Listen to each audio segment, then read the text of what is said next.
All right, this video will be called the pixel field, which is the pixel field around you, like reality as pixels everywhere as pixels, okay? The pixel field, a monologue on reality, teleportation, and the conscious map. And real quick, I wanted to tell you, so before I start reading, so I had this vision about, I don't know, 4 or 5 months ago, something like that. The actual audio was on my page. I actually was talking to my phone as I was having the vision. But what I saw was that it started off with just like one little star, okay? So we'll just say like this little star right here. So in my mind, I saw this star that was out in the sky, and then all of a sudden I see it come in, and it just like becomes a part of the air, like a pixel of reality itself. And then 3 or 4 more stars, right, come down into reality, and all of a sudden it's like it becomes a dot on this checkbook, right? It becomes a dot on this pen. It becomes a pixel. And it was like all the outside reality. So then like millions of stars just start do, kind of showing me, hey, this outside is producing, or kind of giving the structure for the inside to be there. And it's like reality was following you around. And the reason it made me think it was following you around was because I was thinking, and also the empty space as well, coming as well. So everything from the outside forming the inside is kind of how I saw it. And I thought, if I was to go through that teleportation chamber or portal, and I was to phase through it, when I came on the other side, this same stars that formed all these dots, pixel reality here, has to chase me over here and create that new reality over there. Does that make sense? So the same pixels over here that where I was over here, now they're chasing me over to the new place I've went. And so that's how we got to this point. What if we've never actually moved? What if everything we call travel, every journey, every portal, every act of teleportation is just the reorganization of the external field around an unmoved point of consciousness? I used to think we walk through space. Now I know space walks through us. I had a vision once. I saw every star in the sky, and then I saw those stars move. Not astronomically, but structurally. They weren't just points of distant light. They were interface nodes, the literal outer grid of reality. Pixels shining in the ether, forming the walls of this illusion. And then they collapsed inward.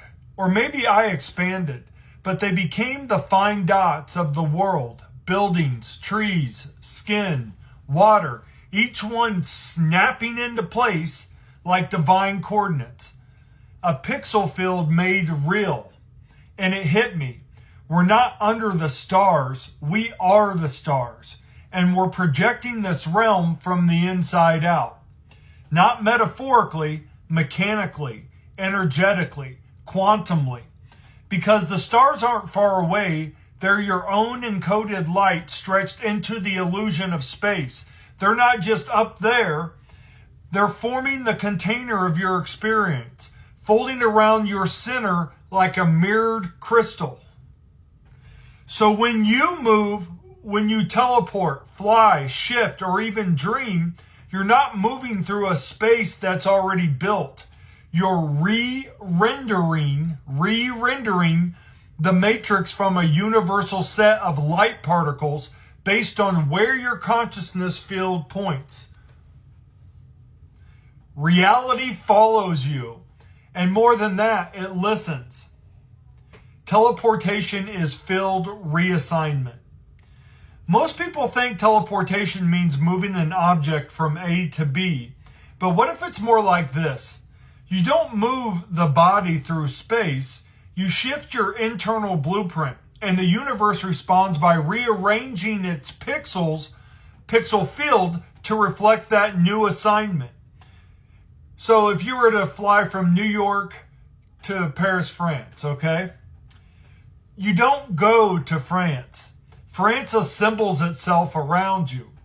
You carry your reality bubble, your sovereign pixel engine, and the local construct locks with your field and a handshake of perception.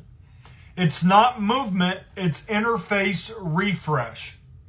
And this is what quantum physicists glimpse when they talk about superposition.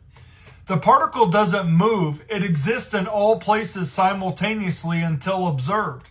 It chooses based upon interaction. Teleportation is not about coordinates, it's about coherence. Wherever your coherent frequency goes, reality rearranges itself around it. Everyone has a personal pixel matrix. You don't just observe reality, you generate it. Each soul is a node, a broadcasting station emitting a unique vibrational signature. And around that signal, the pixel field assembles itself like iron filings around a magnet. You're not moving through the world is blooming around your signature. When you go somewhere, it's not because the plane took you there. It's because your consciousness encoded a field interlocked with that location, and the template began loading the appropriate visual, emotional, and symbolic components. Geography is not static. It's a song. And when you arrive, you play that song. France isn't a place.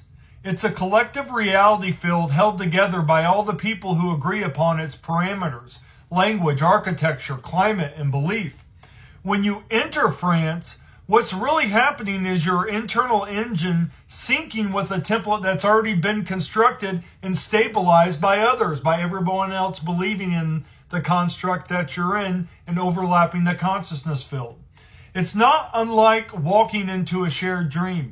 But the moment you enter it, it also changes because now you're a part of the dream and your vibration modulates the matrix just by being there. So the Eiffel Tower you see is not the same one everyone else sees. It's a consensus render built from overlapping fields.